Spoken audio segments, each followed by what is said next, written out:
Global ಅಂತ ನಾವು ಯಾವಾಗಲೂ ಮಾತಾಡ್ತಿರ್ತೀವಿ. ಗ್ಲೋಬಲ್ ಅಂತಂದಮೇಲೆ ಯಾಕೆ ನಾವು ಬೇರೆ ದೇಶದ ಮಾರುಕಟ್ಟೆಯಲ್ಲಿ ಹೂಡಿಕೆ ಮಾಡಬಾರ್ದು? ಟ್ರಂಪ್ ಅಧಿಕಾರಕ್ಕೆ ಬರೋಕ್ಕೆ ಮುಂಚೆ ಸೆಪ್ಟೆಂಬರ್ ಅಕ್ಟೋಬರ್ ತಿಂಗಳಲ್ಲಿ 90 ರೂಪಾಯಿ ಇತ್ತು. ಓಕೆ, 90 ರೂಪಾಯಿಯಿಂದ ಇದು 150 ರೂಪಾಯಿ ಹೋಯಿತು. ಸೊ ನೀವು ಯಾರಾದರೂ ಮನೆ ಮಾರಿ ಹಾಕಿದ್ದಿದ್ರೆ ಪಕ್ಕದ ಸೈಟ್ ಇವತ್ತು ನಮ್ಮದೇ. ಒಬ್ಬ ಗುಜರಾತಿಗೆ ಬಿಸ್ನೆಸ್ಸನ್ನು ಕಲಿಸ್ಬಿಟ್ಟು ಮನೆ ಮಾರು ಹಾಕು ಅಂದರೆ 100% ಆಗ್ತಾನೆ. ಅವ್ನಿಗೆ ಭಯನೇ ಇಲ್ಲ, ಬಿಕಾಸ್ ಅವ್ನ ಬ್ಲಡ್ಡಲ್ಲೇ ಬಿಸ್ನೆಸ್ ಇದೆ. ಸೊ ನಾವು ಮನೆ ತಗೊಳ್ಳೋದಕ್ಕೆ ಬೇಕಾದ್ರೆ ಇರೋದೆಲ್ಲ ಮಾರ್ಕೊಂಡು ಮನೆ ತಗೊಳ್ತೀವಿ, ಬಟ್ ಅವ್ರು ಮನೆ ಮಾರಿ ಇನ್ನು 100 ಮನೆ ಮಾಡೋದು ಹೆಂಗೆ ಅಂತ ಅವ್ರು ಯೋಚನೆ ಮಾಡ್ತಾರೆ. 150 ರೂಪಾಯಿಂದ ಇದು ಎಲ್ಲಿಗೆ ಹೋಯ್ತು ಅಂದರೆ 222 ರೂಪಾಯಿ, 221 ರೂಪಾಯಿ ಇವೆಲ್ಲ ಹೋಯ್ತು. ಜಸ್ಟ್ 4-5 ಮಂತ್ಸಲ್ಲಿ ಆಲ್ಮೋಸ್ಟ್ ನಿಮಗೆ 70 ರೂಪಾಯಿ ರ್ಯಾಲಿ, ಅಂದರೆ 50% ರ್ಯಾಲಿ. ಸೊ ನಾವೇನಾದ್ರು ಒಂದು 10 ಲಕ್ಷ ಹಾಕಿದ್ದಿದ್ರೆ ಒಂದು 5 ಲಕ್ಷ ರೂಪಾಯಿ ಲಾಭ ಬರ್ತಾಯಿತ್ತು. ಇನ್ನೊಂದು ಪ್ರಶ್ನೆ ಎಲ್ಲರಲ್ಲಿ ಮೂಡೋದೇನೆಂದರೆ, what if America starts falling now? ಅದೇ ಪ್ರಶ್ನೆ ನನಗೆಲ್ಲರೂ ಕೇಳ್ತಾ ಇದ್ದಾರೆ. ಸೊ ಮತ್ತೆ ಅಮೇರಿಕನ್ ಮಾರ್ಕೆಟ್ಸ್ ಬಿದ್ದರೆ ಆ ಒಂದು ಇಂಪ್ಯಾಕ್ಟು ಭಾರತದ ಮಾರ್ಕೆಟ್ ಮೇಲೆ ಡೆಫಿನೆಟ್ಲಿ ಪರಿಣಾಮ ಬೀಳುತ್ತೆ. ನಮಸ್ತೆ ಕರ್ನಾಟಕ. ನಮ್ಮ ಕೋರ್ಸಸ್ ಜಾಯ್ನ್ ಆಗೋದು ವೆರಿ ಸಿಂಪಲ್. 8 ಬ್ರಾಂಚ್ಗಳಿರುತ್ತೆ. ರಾಜಾಜಿನಗರ, JP ನಗರ, ಯಲಹಂಕ, ವೈಟ್ಫೀಲ್ಡ್, ದಾವಣಗೆರೆ, ಹುಬ್ಳಿ, ಮೈಸೂರು ಹಾಗೂ ಕಲಬುರಗಿ. ನಿಮ್ಮ ನಿಯರೆಸ್ಟ್ ಬ್ರಾಂಚ್ಗೆ ಕರೆ ಮಾಡಿ ಈ ಕೂಡಲೇ 500 ರುಪೀಸ್ ಟೋಕನ್ ಪೇ ಮಾಡಿ ಸೀಟ್ಗಳನ್ನು ಬುಕ್ ಮಾಡ್ಕೊಳ್ಳಿ. Most of the time house full ಇರೋದ್ರಿಂದ ಮೊದಲೇ ಸೀಟ್ ಬುಕ್ ಮಾಡ್ಕೊಂಡು ಬರೋದು ಒಳ್ಳೆಯದು. ಸೊ 3 days ವರ್ಕ್ಶಾಪ್ ಇರುತ್ತೆ. ಶುಕ್ರವಾರ, ಶನಿವಾರ, ಭಾನುವಾರ. ಶುಕ್ರವಾರ 10 ಗಂಟೆಯಿಂದ 2 ಗಂಟೆ, ಶನಿವಾರ 10 ಗಂಟೆಯಿಂದ 5 ಗಂಟೆ, ಭಾನುವಾರ 10 ಗಂಟೆಯಿಂದ 5 ಗಂಟೆ. ಸೊ ಯಾರ್ಯಾರು ನಮ್ಮ ಸ್ಟಾಕ್ ಮಾರ್ಕೆಟ್ ವರ್ಕ್ಶಾಪ್ ಇನ್ನೂ ಅಟೆಂಡ್ ಮಾಡಿಲ್ವೋ ನಿಮ್ಗೊಂದು ಸುವರ್ಣ ಅವಕಾಶ ಇದೆ. ಪ್ರತಿ ಭಾನುವಾರ 10 ಗಂಟೆಯಿಂದ 1 ಗಂಟೆಗೆ 8 ಬ್ರಾಂಚ್ಗಳಲ್ಲಿ ಒಂದು ಐ ಓಪನರ್ ವರ್ಕ್ಶಾಪ್ ಸಹ ಮಾಡ್ತೀವಿ. ಬೆಳಗ್ಗೆ 10 ಗಂಟೆಯಿಂದ 1 ಗಂಟೆಗೆ. ಲರ್ನಿಂಗ್ ಅಲ್ಲಿ ಎಲ್ಲಿ ತೆಗೆದ್ರೆ will start earning. TD academy ಭಾರತದ ಅತಿ ದೊಡ್ಡ ಷೇರು ತರಬೇತಿ ಕೇಂದ್ರ. 10,000 ಚದರ ಅಡಿ ಆಫೀಸ್ ಒಳಗೊಂಡಿದೆ. 60 ಜನ ಸ್ಟಾಫ್ ಇದ್ದಾರೆ ನಿಮ್ಮನ್ನ ಟ್ರೈನ್ ಅಪ್ ಮಾಡೋದಕ್ಕೆ. ಇನ್ನೇಕೆ ತಡ? ಫಿನಾನ್ಷಿಯಲ್ ಫ್ರೀಡಮ್ ಪಡ್ಕೋಬೇಕಾ? ಸೊ ಡೆಫಿನೆಟ್ಲಿ ಕಲಿಸೋದಕ್ಕೆ ನಾವು ರೆಡಿ ಇದ್ದೀವಿ, ಕಲಿಯೋದಕ್ಕೆ ನೀವು ರೆಡಿ ಇದ್ದೀರಾ? ಈ ವಾರ ನಿಮ್ಮ ಬ್ರಾಂಚಲ್ಲಿ ಬಂದು ನಾನು ಪಾಠ ಮಾಡ್ತಾ ಇದ್ದೀನಿ. ಸಿಗೋಣ ಫೇಸ್ ಟು ಫೇಸ್ ಇದೇ ಶುಕ್ರವಾರ.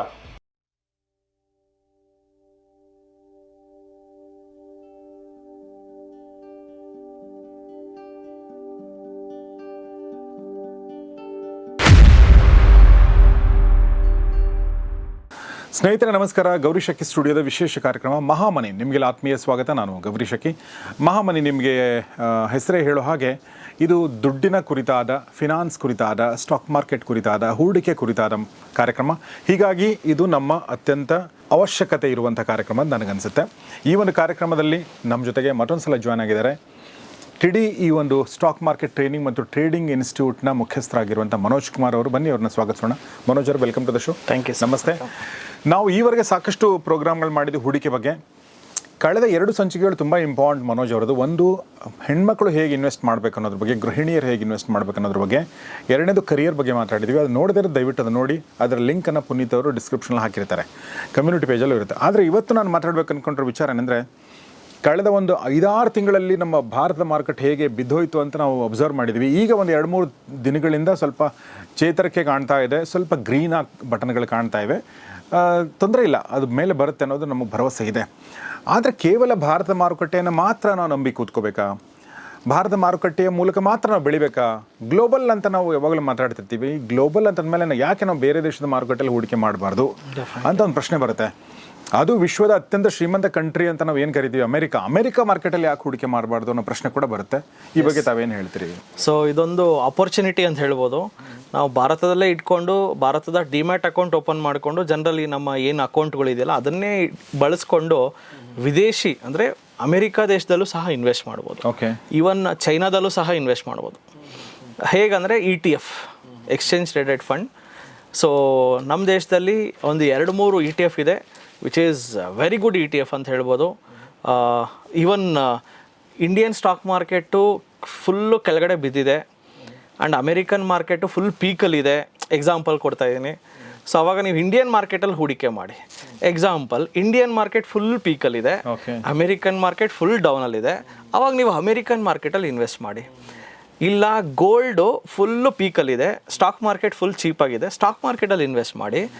ಗೋಲ್ಡ್ ಫುಲ್ಲು ಚೀಪಾಗಿದೆ, ಸ್ಟಾಕ್ ಮಾರ್ಕೆಟ್ ಫುಲ್ ಪೀಕಲ್ಲಿದೆ, ಇನ್ವೆಸ್ಟ್ ಇನ್ ಗೋಲ್ಡ್. ಎಸ್ ಇದನ್ನ ಏನಂತಾರೆ, ಕೋರ್ಲೇಷನ್ ಅಂತ ಕರೀತಾರೆ. ಸೊ ಒಂದು ಮೇಲಕ್ಕೆ ಹೋದ್ರೆ ಒಬ್ಬ ಮೇಲಕ್ಕೆ ಹೋದ ಒಬ್ಬ ಬೀಳಲೇಬೇಕಾಗುತ್ತೆ. ಸೊ ಸ್ಟಾಕ್ ಮಾರ್ಕೆಟ್ ಮೇಲಕ್ಕೆ ಹೋದವಾಗ ಗೋಲ್ಡ್ ಬೀಳುತ್ತೆ, ಗೋಲ್ಡ್ ಮೇಲಕ್ಕೆ ಹೋದವಾಗ ಸ್ಟಾಕ್ ಮಾರ್ಕೆಟ್ ಬೀಳುತ್ತೆ. ಸೊ ಇವಾಗ ಗೋಲ್ಡು ಕೆಳಗಡೆ ಬೀಳ್ತಾ ಇದೆ, ಅದನ್ನು ಜಸ್ಟ್ ಸೈಡ್ಗೆ ಇಡೋಣ. ನಾವು ಅಮೇರಿಕನ್ ಮಾರ್ಕೆಟ್ ಬಗ್ಗೆ ಮಾತಾಡೋಣ, ವಿಚ್ ಈಸ್ ಕ್ಯೂರಿಯಸ್, ಎಲ್ಲರಿಗೂ ತುಂಬ ಕ್ಯೂರಿಯಾಸಿಟಿ ಇದೆ. ಸರ್, ಅಮೆರಿಕಾದಲ್ಲಿ which are the top 10 companies ಅಂತ ಕೇಳಿದ್ರೆ ಡೆಫಿನೆಟ್ಲಿ ನಿಮಗೆ ಕಾಣಿಸುತ್ತೆ Tesla, Netflix, Meta platform, Alphabet, Broadcom, Snowflake, Amazon, Apple and Microsoft and Nvidia. So ಇದು ಟಾಪ್ 10 ಕಂಪ್ನೀಸ್. ಸೊ ಅದರಲ್ಲಿ ತುಂಬ ಜನಕ್ಕೆ ಎನ್ವಿಡಿಯಾದು ತುಂಬ ಕ್ರೇಜ್ ಇತ್ತು ಲಾಸ್ಟ್ ಇಯರ್. ನೀವು ನೋಡಿ, ಎನ್ವಿಡಿಯಾ ಶೇರ್ಗಳು ತುಂಬ ಆಕಾಶಕ್ಕೆ ಹೋಗಿ ಮತ್ತೆ ಬಿತ್ತು. ಟೆಸ್ಲಾ ಶೇರ್ಗಳು 50% ಬಿದ್ದೋಯ್ತು. ಟ್ರಂಪ್ ಬಂದಾದಮೇಲೆ ಟೆಸ್ಲಾ ಶೇರ್ಗಳು ಟ್ರಂಪ್ ಬಂದಿದ ತಕ್ಷಣ ಸಿಕ್ಕಾಪಟ್ಟೆ ಒಂದು 20-30% ರ್ಯಾಲಿ ಕೊಡ್ತು. ಅದೆಷ್ಟು ರ್ಯಾಲಿ ಕೊಡ್ತೋ ಡಬಲ್ ಬಿತ್ತು. ಇವಾಗ ಆಲ್ಮೋಸ್ಟ್ 50% ಬಿದ್ದೋಗಿದೆ ಟೆಸ್ಲಾ ಶೇರ್ಗಳು. ಸೊ ಇದು ಒಂದು ಟೆಂಪ್ರವರಿ ಫಾಲ್. ಅಂದರೆ ಮಾರ್ಕೆಟ್ ಇದು ಇಟ್ಸ್ ಅ ನಾರ್ಮಲ್. ಸೊ ನಮ್ಮ ದೇಶದ portfolio biggest portfolio manager are one of the biggest investor Rakesh Jhunjhunwala ಅವ್ರ ಪೋರ್ಟ್ಫೋಲಿಯೋನೇ 45,000 ಕೋಟಿ ಇದ್ದಿದ್ದು 26,000 ಕೋಟಿಗೆ ಬಂದಿದೆ. ಆ್ಯಂಡ್ ವಿಜಯ್ ಕೇಡಿಯಾ ಪೋರ್ಟ್ಫೋಲಿಯೋ 1,500 ಕೋಟಿ ಇದ್ದಿದ್ದು 900 ಕೋಟಿಗೆ ಬಂದಿದೆ. ಸೊ 600 ಕೋಟಿ ಲಾಸ್ ಆಗಿದೆ. ಅಂದರೆ ಲಾಸ್ ಅಂದರೆ ವ್ಯಾಲ್ಯೂ ಡೌನ್ ಆಗಿದೆ ಅಷ್ಟೇ, ಲಾಸ್ ಏನಾಗಿಲ್ಲ. ಜಸ್ಟ್ ವೇಟ್ ಮಾಡಿದ್ರೆ ಮತ್ತೆ 3,000 ಕೋಟಿಗೆ ಹೋಗುತ್ತೆ ವಿಜಯ್ ಕೆಡಿ ಅವ್ರದ್ದು. ನೋಷನಲ್ ಲಾಸ್ ಅಂತ ಕರೀತೀವಲ್ಲ. Notional loss. ಸೊ ಪೇಷನ್ಸ್ ಆಗಿರಬೇಕಾಗುತ್ತೆ ಸ್ಟಾಕ್ ಮಾರ್ಕೆಟಲ್ಲಿ. And the best ETF in ಅಮೇರಿಕಾದಲ್ಲಿ ಇನ್ವೆಸ್ಟ್ ಮಾಡೋದಕ್ಕಂದರೆ ಮಫಾಂಗ್ ಅಂತ ಕರೀತಾರೆ. MAFANG, MAFANG, MAFANG ETF. So MAFANG ನಾವು ಹೇಗೆ ನಮ್ಮ ಇಂಡಿಯಾದಲ್ಲಿ ನಿಫ್ಟಿ ಬೀಸ್ ಅಂತ ಕರಿತೀವೋ, ಅಥವಾ ನೆಕ್ಸ್ಟ್ ನಿಫ್ಟಿ ಬೀಸು ಅಥವಾ ಫಾರ್ಮಾ ಬೀಸ್ ಅಂತ ಕರಿತೀವಿ, ಅದೇ ಥರ ಟಾಪ್ 10 ಅಮೆರಿಕನ್ ಶೇರ್ಗಳನ್ನ ಸೇರಿಸ್ಕೊಂಡು ಮಾಡಿರುವಂಥ ಒಂದು ಗುಚ್ಛ, ಒಂದು ಸಮೂಹ, ಅದು ಮಫಾಂಗ್. ಓಕೆ. ಸೊ ಮಫಾಂಗ್ ಹೆಸರು ಹೆಂಗೆ ಬಂತಂದರೆ, ಇದು ಮೀರೆ ಅಸೆಟ್ ಅವ್ರದ್ದು ಕಂಪನಿ. ಇದು ಮೀರೆ ಅಸೆಟ್ ಅವರು ETF ಲಾಂಚ್ ಮಾಡಿರೋದು. ಸೊ ನಾನು ಟ್ರೇಡಿಂಗ್ ವ್ಯೂ ಹೋಗಿ ಮಫಾಂಗ್ ಅಂತ ನಾನು ಜಸ್ಟ್ ಟೈಪ್ ಮಾಡಿದ್ರೆ, ಸೊ ಮಫಾಂಗ್ ಅಂತ ನಾನು ಟೈಪ್ ಮಾಡಿದ್ರೆ ಮೀರೆ ಅಸೆಟ್ AMCದು ಮಫಾಂಗ್ ಅಂದರೆ, ಸೊ ಇದು ಅಮೆರಿಕಾ ದೇಶದ ಟಾಪ್ 10 ಸ್ಟಾಕ್ಸನ್ನು ಮಫಾಂಗ್ ಅಂತ ಕರಿತೀವಿ. ಓಕೆ. ಸರ್, ಇವತ್ತಿನ ಬೆಲೆ ಇದ್ರದ್ದು ಬಂದು $121 ಇದೆ. $121. ಓಕೆ. ಸೊ $121 ನೀವು ಪೇ ಮಾಡಿದ್ರೆ ನಿಮ್ಮ ದುಡ್ಡು ಅಮೆರಿಕಾ ದೇಶದ ಟಾಪ್ 10 ಕಂಪ್ನೀಸ್ ಹೋಗುತ್ತೆ. ಸೊ ಈ ಮಫಾಂಗು ಟ್ರಂಪ್ ಅಧಿಕಾರಕ್ಕೆ ಬರೋಕ್ಕೆ ಮುಂಚೆ ಸೆಪ್ಟೆಂಬರ್ ಅಕ್ಟೋಬರ್ ತಿಂಗಳಲ್ಲಿ $90 ಇತ್ತು. ಓಕೆ. $90 ಇದು $150 ಹೋಯ್ತು. ಸೊ ನೀವು ಯಾರಾದರೂ ಮನೆ ಮಾರಿ ಹಾಕಿದ್ದಿದ್ರೆ ಪಕ್ಕದ ಸೈಟ್ ಇವತ್ತು ನಮ್ಮದೇ. ಅಟ್ಲೀಸ್ಟ್ ಒಂದು 60% ಪಕ್ಕದ ಸೈಟು, 60% ಸೈಟ್ ನಮ್ಮದೇ. ಬಟ್ ಏನಕ್ಕೆ ನಾವು ಹಾಕಲ್ಲ? ನಾನು ಏನಕ್ಕೆ ಈ ಥರ ಹೇಳ್ತಾ ಇದ್ದೀನಿ ಅಂದರೆ, ಒಬ್ಬ ಗುಜರಾತಿಗೆ ಬಿಸ್ನೆಸ್ಸನ್ನು ಕಲಿಸ್ಬಿಟ್ಟು ಮನೆ ಮಾರು ಹಾಕು ಅಂದರೆ 100% ಆಗ್ತಾನೆ. ಅವ್ನಿಗೆ ಭಯನೇ ಇಲ್ಲ, ಬಿಕಾಸ್ ಅವ್ನ ಬ್ಲಡ್ಡಲ್ಲೇ ಬಿಸ್ನೆಸ್ ಇದೆ. ಅದೇ ನಮಗೆ ಮನೆ ಮಾರು ಹಾಕಿ ಶೇರ್ ಮಾರ್ಕೆಟಲ್ಲಿ ಅಂದರೆ ಭಯನೇ ಬಿದ್ದುಬಿಡ್ತೀವಿ. We think it's offensive word. But ಯಾಕಂದರೆ ನಮ್ಮ ಬ್ಲಡ್ಡಲ್ಲಿ ಶೇರ್ ಮಾರ್ಕೆಟ್ ಇಲ್ಲ, ನಮ್ಮ ಬ್ಲಡ್ಡಲ್ಲಿ ವ್ಯಾಪಾರಗಳನ್ನೋದು ಅಷ್ಟೊಂದು ಇಲ್ಲ. ನಾನು ನೋಡ್ದಂಗೆ ವ್ಯಾಪಾರಕ್ಕೆ ಫೇಮಸ್ ಇರೋದು ಗುಜರಾತ್, ಮಹಾರಾಷ್ಟ್ರ. ಸೊ ಅವ್ರ ಬ್ಲಡ್ಡಲ್ಲೇ ವ್ಯಾಪಾರ ಇರೋದ್ರಿಂದ ಅವ್ರಿಗೆ ವ್ಯಾಪಾರಕ್ಕೋಸ್ಕರ ಏನು ಬೇಕಾದ್ರೂ ಮಾರಾಕ್ತಾರೆ. ಸೊ ನಾವು ಮನೆ ತಗೊಳ್ಳೋದಕ್ಕೆ ಬೇಕಾದ್ರೆ ಇರೋದೆಲ್ಲ ಮಾರ್ಕೊಂಡು ಮನೆ ತಗೊಳ್ತೀವಿ. ಬಟ್ ಅವ್ರು ಮನೆ ಮಾರಿ ಇನ್ನು 100 ಮನೆ ಮಾಡೋದು ಹೆಂಗೆ ಅಂತ ಅವ್ರು ಯೋಚನೆ ಮಾಡ್ತಾರೆ. So it's a business mindset. ಅಂದರೆ ಬಿಸ್ನೆಸ್ ಮೈಂಡ್ಸೆಟನ್ನು ನಾನು ನಿಧಾನಕ್ಕಾದ್ರೂ ಬೆಳೆಸ್ಕೊಳ್ಳಿ. ಯಾಕಂದರೆ ನಾನು ಬಿಸ್ನೆಸ್ ಮಾಡಿದ್ರೆ ನನ್ನ ಮಗನೂ ಬಿಸ್ನೆಸ್ ಮಾಡ್ತಾನೆ. ನಾನು 9 to 6 ಜಾಬ್ಗೆ ಹೋದರೆ ನನ್ನ ಮಗ 9 to 6 ಜಾಬ್ಗೆ ಹೋಗ್ತಾನೆ. ಬಿಕಾಸ್ ನನ್ನ ಬ್ಲಡ್ಡಲ್ಲಿ ಬರಬೇಕಲ್ಲ ಬಿಸ್ನೆಸ್ಸು. ಸೊ ಅದರಲ್ಲಿ one of the best business ಅಂದರೆ ಶೇರು ಮಾರ್ಕೆಟೇ ಬಿಸ್ನೆಸ್. ಅದರಲ್ಲಿ ಸ್ವಲ್ಪ ತಿಳುವಳಿಕೆ, ಎಕ್ಸ್ಪೀರಿಯನ್ಸ್ ಬೇಕಾಗತ್ತೆ. ಸೊ ನೋಡಿ, ಅಮೆರಿಕನ್ ಮಾರ್ಕೆಟು ಇವಾಗ $150 ಇದ್ದಿದ್ದು ಮಫಾಂಗು $124 ಬಿದ್ದಿದೆ. ಓಕೆ. ಸೊ ಇವಾಗೂ ಸಹ ನನಗದು ಕಾಸ್ಟ್ಲಿನೇ ಅನ್ನಿಸ್ತಾ ಇದೆ. ನನಗೇನಾದ್ರು ಮಫಾಂಗ್ ಒಂದು $110 ಇಲ್ಲ $100 ಏನಾದ್ರು ಬಂದರೆ 100% ನಾನು ದುಡ್ಡು ಹಾಕ್ತೀನಿ. ಹೌದಾ? ಸೊ ಇವಾಗ ಸ್ವಲ್ಪ ಹಾಕ್ಬೋದು. ಲೆಟ್ಸ್ ಇವಾಗ ನನ್ನ ಹತ್ರ $1,00,000 ಇದ್ದರೆ $50,000 ಇವಾಗ ಹಾಕ್ತೀನಿ. ಮತ್ತೆ $110 ಇಲ್ಲ $105 ಇಲ್ಲ $100 ಬಂದರೆ ಮತ್ತೆ ಇನ್ನೊಂದು $50,000 ಹಾಕ್ತೀನಿ. ಬಿಕಾಸ್ ಇವಾಗ $150 $124 ಚೀಪಾಗೇ ಇದೆ ಇವಾಗ. ಆ್ಯಕ್ಚುಲಿ ಹತ್ರ ಒಂದು 15-16% ಕರೆಕ್ಷನ್ ಅಂತೂ ಆಗಿದೆ ಮಫಾಂಗ್ ಕರೆಕ್ಷನ್ ಆಗಿರೋಕ್ಕೆ ಮೇನ್ ರೀಸನ್ ಬಂದು ಬಿಕಾಸ್ ಆಫ್ ಟ್ರಂಪ್ ಆಡಳಿತ. ಬೆಳಗ್ಗೆ ಒಂದು ಹೇಳ್ತಾರೆ, ನೈಟ್ ಒಂದು ಹೇಳ್ತಾರೆ, ಇನ್ನೊಂದು ಹೇಳ್ತಾರೆ. ಸೊ ಅವರ ಅಲ್ಲಿರೋ ಇಂಟರ್ನಲ್ಲಿನೇ ಇಶ್ಯೂಸ್ ಆಗ್ತಾಯಿದೆ. ಟ್ರಂಪ್ ಬಗ್ಗೆ ಅವರು ಪಕ್ಷದಲ್ಲಿರೋರೇ ವಿರೋಧ ಮಾಡ್ತಾ ಇದ್ದಾರೆ. ಅಷ್ಟು ಟ್ರಂಪ್ ಪ್ರತಿ ದಿವಸ ನ್ಯೂಸಲ್ಲಿ ಬರಬೇಕು. ಹಿಂಗೆ ನೀವು ಎಂಥ ಅಪ್ಲಿಕೇಶನ್ ಓಪನ್ ಮಾಡಿದ್ರು ನ್ಯೂಸ್ ಪೇಪರಲ್ಲಿ ಟ್ರಂಪ್ ಫೋಟೋ ಬರಬೇಕು. ಟ್ರಂಪ್ ಅದೊಂಥರ ಕ್ರೇಜ್. ಓಕೆ. ಆದ್ದರಿಂದ ಸ್ಟಾಕ್ ಮಾರ್ಕೆಟು ಕಳೆದ 6 ತಿಂಗಳಿಂದ ಬೀಳೋದಕ್ಕೆ ಮೇಜರ್ ರೀಸನ್ನೇ ಟ್ರಂಪ್ ಮತ್ತು ಅವ್ರ ನಿಲುವುಗಳು. ಎಸ್ ಮನೋಜ್ ಅವರು, ಈಗ ನಾವು ನಮ್ಮ ಭಾರತದ ಸ್ಟಾಕ್ ಮಾರ್ಕೆಟ್ ಕಳೆದ 30 ವರ್ಷದ ನೋಡಿದ್ರೆ ನೀವು 15% ಆಸ್ಪಾಸ್ ಕೊಟ್ಟಿದೆ ಅಂತ ಹೇಳಿದ್ರಲ್ಲ, ಅಮೆರಿಕದ ಮಾರುಕಟ್ಟೆ ಎಷ್ಟು ಕೊಟ್ಟಿದೆ, ಅಮೆರಿಕದ stock market? Yes, definitely sir. ಅದನ್ನು ಕ್ಯಾಲ್ಕುಲೇಟ್ ಮಾಡೋದಕ್ಕೆ ಸೊ ನಮ್ಮ ಹತ್ರ ಒಂದು ಸಿಂಪಲ್ ಕ್ಯಾಲ್ಕುಲೇಟರ್ ಇದೆ, that is CAGR calculator. So ಅದನ್ನು ಕಂಡುಹಿಡಿಯೋದು ಹೆಂಗೆ ಅಂದರೆ 20 ವರ್ಷದ ಹಿಂದೆ ಅಮೆರಿಕನ್ ಮಾರ್ಕೆಟ್ ಎಷ್ಟಿತ್ತೋ ಇವಾಗ ಎಲ್ಲಿದೆ, ನಂಬರ್ ಆಫ್ ಇಯರ್ಸ್ ನಾವು ಹಾಕಿದ್ರೆ ಬಂದ್ಬಿಡುತ್ತೆ ಪರ್ಸೆಂಟೇಜ್. ಸೊ ನಾನು ಜಸ್ಟ್ ಹೋಗ್ತಾ ಇದ್ದೀನಿ American markets 20 years back. S&P 500. So S&P 500 ಅಂದರೆ ಅಮೆರಿಕ ದೇಶದ ಟಾಪ್ ಒಂದು 500 S&P 500 ಇಂಡೆಕ್ಸು. ಅದನ್ನು ತಗೊಳ್ತಾ ಇದ್ದೀನಿ. 2004ರಲ್ಲಿ S&P 500 1151 ಇತ್ತು. ಇವಾಗ S&P 500 6100ಕ್ಕೆ ಹೋಗಿತ್ತು. ಇವಾಗ ಸ್ವಲ್ಪ ಬಿದ್ದಿದೆ. 6100ನೇ ಪೀಕೆ ತಗೊಳ್ಳೋಣ. 1100ಇಂದ 6100 ಅಂತ ಅಂದ್ಕೊಳ್ಳೋಣ. ಸೊ ನಾನು ಹೋಗ್ತಾ ಇದ್ದೀನಿ. 1100 6100 ನಂಬರ್ ಆಫ್ ಇಯರ್ಸ್ 20 ಇಯರ್ಸ್ ಅಂತ ಅಂದ್ಕೊಳ್ಳೋಣ. ಅರೌಂಡ್ 9% ರಿಟರ್ನ್ಸ್ ಕೊಟ್ಟಿದೆ S&P 500. Okay okay. 9%, which is more than FD. Okay. And America ದೇಶದಲ್ಲಿ FD returns is hardly 2%, 2.5%. So America ದೇಶದಲ್ಲಿ FD ಬ್ಯಾಂಕಲ್ಲಿ ಇಡೋ ಕಾನ್ಸೆಪ್ಟೇ ಇಲ್ಲ. They either invest in stock market, ಇಲ್ಲ either they invest in stock market, ಬೇರೆ ಆಪ್ಷನೇ ಇಲ್ಲ ಅವ್ರಿಗೆ. ಸೊ ಡೌ ಜೋನ್ಸ್ ನೋಡೋಣ ಒಂದು ಸತಿ, ಅದು ಕ್ಯೂರಿಯಾಸಿಟಿ ಇದೆ ನನಗೆ. ಡೌ ಜೋನ್ಸ್ ಗ್ರಾಫ್ ತೆಗ್ದು 10,000ದಲ್ಲಿ ಇದ್ದಿದ್ದ ಡೌ ಜೋನ್ಸು 2004ರಲ್ಲಿ 45,000ಕ್ಕೆ ಹೋಗಿದೆ. ಇದು ಒಂದು 8% CAGR ಇದೆ. 8%. ಓಕೆ. ಸೊ ಇದು ಭಾರತದ ಮಾರುಕಟ್ಟೆಗಿಂತ ಕಡಿಮೆನೇ ಇದೆ ಹಾಗಾದ್ರೆ ಇದು ಕಂಪೇರ್ ಮಾಡಿಕೊಂಡ್ರೆ US markets were sideways. ನಮ್ಮ ಭಾರತದ ಮಾರ್ಕೆಟ್ 2014 ನಮ್ಮ ಮೋದಿ ಸರ್ಕಾರ ಬಂದ ಮೇಲೆ ಇದು ಟ್ರಿಮೆಂಡಸ್ ರ್ಯಾಲಿ ಬಂತು. ಸಿಕ್ಕಾಪಟ್ಟೆ ಯೋಚನೆ ಮಾಡಿ ಸರ್, ನಮ್ಮ ಭಾರತದ ಶೇರ್ ಮಾರ್ಕೆಟೇ 2014ರಲ್ಲಿ ನಾನು ಅವಾಗ ತಾನೇ ಶೇರ್ ಮಾರ್ಕೆಟ್ ಎಂಟ್ರ್ ಆಗಿದ್ದೆ. 6,000ದಲ್ಲಿ ಇತ್ತು ನಿಫ್ಟಿ. 6,000 ಇದ್ದಿದ್ದು ಇವಾಗ 23,000-24,000ದಲ್ಲಿದೆ. 4 ಟೈಮ್ಸ್ ಅಲ್ಲಿ ಕೊಟ್ಟಿದೆ ಲಾಸ್ಟ್ 10 ಇಯರ್ಸಲ್ಲೇ. 2004ರಲ್ಲಿ ನಮ್ಮ ಭಾರತದ ಷೇರು ಮಾರ್ಕೆಟೇ I think Nifty was at 2000. 2000ಇಂದ 26,000. So we have grown like 10x to 12x, whereas America is grown only 8x. Compare ಮಾಡಿಕೊಂಡ್ರೆ India is the fastest growing economy. But America growth 18ನೇ 19ನೇ ಶತಮಾನದಲ್ಲಿ ಬಂದ್ಬಿಡ್ತು. ಆ್ಯಂಡ್ ಚೈನಾ ಗ್ರೋತು ಸಹ ಸಿಕ್ಕಾಬಟ್ಟೆ ಬಂತು. Indians growth is compare ಮಾಡಿಕೊಂಡ್ರೆ ಅವರಿಬ್ಬರಿಗೂ ಅಂದರೆ ಅವರು ಆಲ್ರೆಡಿ ಬೆಳೆದಿರೋ, ಆಲ್ರೆಡಿ ಡೆವಲಪ್ಡ್, ನಾವು ಡೆವಲಪ್ ಆಗ್ತಾ ಇದ್ದೀವಿ. ಬಟ್ ಇನ್ನು ಆ ಸ್ಪೀಡಲ್ಲಿ ಆ ಒಂದು ಎನಾರ್ಮಸ್ ಗ್ರೋತ್ ಬರ್ತಾ ಇಲ್ಲ ನಮ್ಮ ದೇಶದಲ್ಲಿ. ಬಟ್ ಬರಬೇಕು ಮುಂದಿನ ದಿನಗಳಲ್ಲಿ. ಇನ್ನೊಂದು 10-15 ವರ್ಷದಲ್ಲಿ ನಮ್ಮ ದೇಶದಲ್ಲೂ ಸಹ ಒಂದು ರ್ಯಾಪಿಡ್ ಗ್ರೋತ್ ಬರುತ್ತೆ ಅಂತ ನನ್ನ ಅನಿಸಿಕೆ. ಆ ಗ್ರೋತಲ್ಲಿ ನಾವು ಕೂಡ ಪಾರ್ಟಿಸಿಪೇಟ್ ಆಗಬೇಕು. ಎಸ್. ಸೊ ಈಗ ನೀವು ಅಮೆರಿಕದ ಸ್ಟಾಕ್ ಮಾರ್ಕೆಟ್ ಬಗ್ಗೆ ಹೇಳ್ತಾ ಇದ್ರಲ್ಲ, ಈಗ ಮಫಾಂಗು. ಎಸ್, ಇನ್ನೊಂದಿದೆ ಸರ್, ವೆರಿ ಇಂಪಾರ್ಟೆಂಟ್ ಇದೆ. ಇನ್ನೊಂದು MON 100 ಅಂತ, Motilal Oswal okay Nasdaq 100 ETF. Okay. Motilal Oswal Nasdaq 100 ETF ಅಂದರೆ ಅಮೆರಿಕ ದೇಶದ top 100 tech companies. So MON 100 ಇದನ್ನು ನೀವು ತಗೋಬೇಕಾದ್ರೂ ಡಿಮ್ಯಾಟ್ ಅಕೌಂಟ್ಗೆ ಹೋಗ್ಬಿಟ್ಟು MON 100 MON 100 ಅಂತ ನೀವು ಟೈಪ್ ಮಾಡಿದ್ರೆ ಬರುತ್ತೆ. ಈ MON 100 2024 ಸರಿ ಟ್ರಂಪ್ ಅಧಿಕಾರಕ್ಕೆ ಬರೋಕ್ಕೆ ಮುಂಚೆ ಇದು ಎಲ್ಲಿತ್ತಂದರೆ 184. ಇವಾಗ 184, 150 ರೂಪಾಯಲ್ಲಿತ್ತು ಇದು MON 100.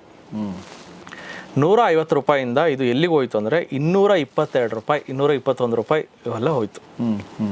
ಜಸ್ಟ್ 4-5 ಮಂತ್ಸಲ್ಲಿ ಆಲ್ಮೋಸ್ಟ್ ನಿಮಗೆ 70 ರೂಪಾಯಿ ರ್ಯಾಲಿ, ಅಂದರೆ 50% ರ್ಯಾಲಿ. ಸೊ ನಾವೇನಾದ್ರು ಒಂದು 10 ಲಕ್ಷ ಹಾಕಿದ್ದಿದ್ರೆ ಒಂದು 5 ಲಕ್ಷ ರೂಪಾಯಿ ಲಾಭ ಬರ್ತಾಯಿತ್ತು. ಸೊ ಬಟ್ ನಮ್ಮ ಹತ್ರ 10 ಲಕ್ಷ ಇದೆ, ನಾವು ಹಾಕಲ್ಲ. 10 ಲಕ್ಷ ಇದ್ದರೆ ಹೋಗಿ ಕಾರ್ ತೊಗೊಂಡ್ಬಿಡ್ತೀವಿ. ಇಟ್ಸ್ ನನ್ನ ಹತ್ರ ಕೋಟಿ ಇದೆ, 50 ಲಕ್ಷ ಮಾಡೋದು ಹೆಂಗೆ ಗೊತ್ತಿಲ್ಲ, ಕೋಟಿ ಇದೆ ಹೋಗಿ ಮನೆ ತೊಗೊಂಡ್ಬಿಡ್ತೀವಿ. ಅದೇ ನಮ್ಮ ಮೈಂಡ್ಸೆಟ್. ಆ ಮೈಂಡ್ಸೆಟ್ಗಳನ್ನು ಬದಲಾಯಿಸ್ಕೋಬೇಕು. 10 ಲಕ್ಷ ಇದ್ದರೆ ಹೋಗಿ ಕಾರ್ ತೊಗೊಂಡ್ಬಿಟ್ಟು ಮತ್ತೆ 30,000 ರೂಪಾಯಿ ಸಂಬಳಕ್ಕೆ ಬ್ಯಾಗ್ ಹಾಕ್ಕೊಂಡು ಹೋಗ್ತಾರೆ.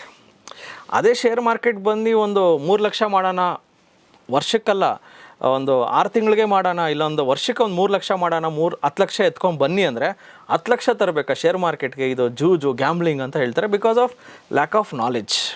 ಸೊ ತಿಂಗಳಿಗೆ 3-4% ಆರ್ 2% ಇಟ್ಸ್ ಡೆಫಿನೆಟ್ಲಿ ಪಾಸಿಬಲ್. ಅಂದರೆ ಡಬಲ್ ಮಾಡೋ ಆಸೆ ಇದ್ದರೆ ಶೇರ್ ಮಾರ್ಕೆಟು ಕೆಟ್ಟದ್ದು. ನಾನು ಹೇಳ್ತಾ ಇರೋದು ವರ್ಷಕ್ಕೊಂದು 30% ಆದಾಯ ಗಳಿಸೋದ್ರಲ್ಲಿ ಒಂದು ಚೆನ್ನಾಗಿ ನಾಲೆಜ್ ಪಡ್ಕೊಂಡ್ರೆ ಯಾರು ಬೇಕಾದ್ರೂ ಗಳಿಸ್ಬೋದು.